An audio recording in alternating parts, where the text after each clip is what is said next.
Hello दोस्तों, I hope you are doing well. So आजकल सब बोलते हैं मैं पैसा सेव कर रहा हूँ, पर आपने कभी सोचा एक्चुअली में ये पैसा बढ़ रहा है या घट रहा है?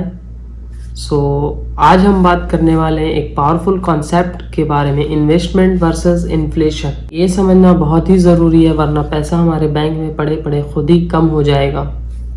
इन्फ्लेशन क्या होता है हम जानेंगे।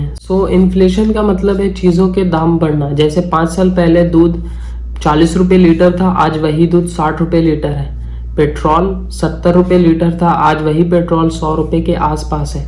पर क्या हमारी सैलरी या जो हमने सेव कर रखा है उसका इंटरेस्ट वैसी तेज़ी से बढ़ा? नहीं, उसकी वैल्यू कम हो गई। मान लो आपने 2015 में 1 लाख रुपए अपने बैंक में जमा कराए। उस टाइम पे इंटरेस्ट मिल रहा था आपको पर ईयर 4% का।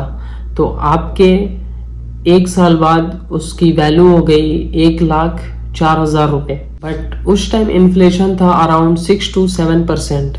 एक्चुअल में आपके पैसे की परचेजिंग पावर कम हो गई क्योंकि चीज़ें महंगी हो गई थी। अब हम देखते हैं इन्वेस्टमेंट का पावर क्या है। यहाँ पर इन्वेस्टमेंट हीरो है।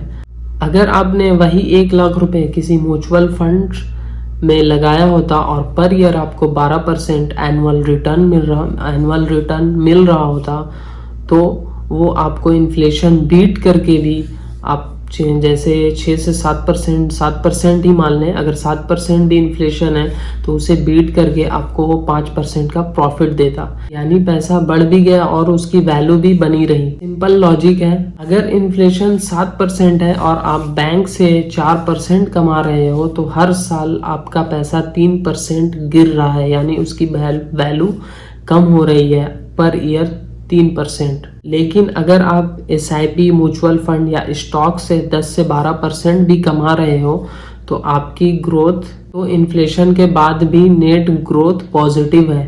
दोस्तों, सेविंग ज़रूरी है पर सेविंग से काम नहीं चलेगा। आपको अपना पैसा इन्वेस्ट करना पड़ेगा ताकि वो इन्फ्लेशन को बीट कर पाए। छोटी SIP से शुरुआत करो, इवन 500 पर मंथ भी एक बड़ा फर्क ला सकता है। तो अगली बार कोई बोले मैं पैसा सेव कर रहा हूँ तो उसे प्यार से बोलना, सेव नहीं इन्वेस्ट करो। और हाँ, अगर आपको ये वीडियो पसंद आई हो तो लाइक और सब्सक्राइब ज़रूर करें। फिर मिलते हैं किसी नेक्स्ट टॉपिक पर, तब तक के लिए खुदा हाफिज़।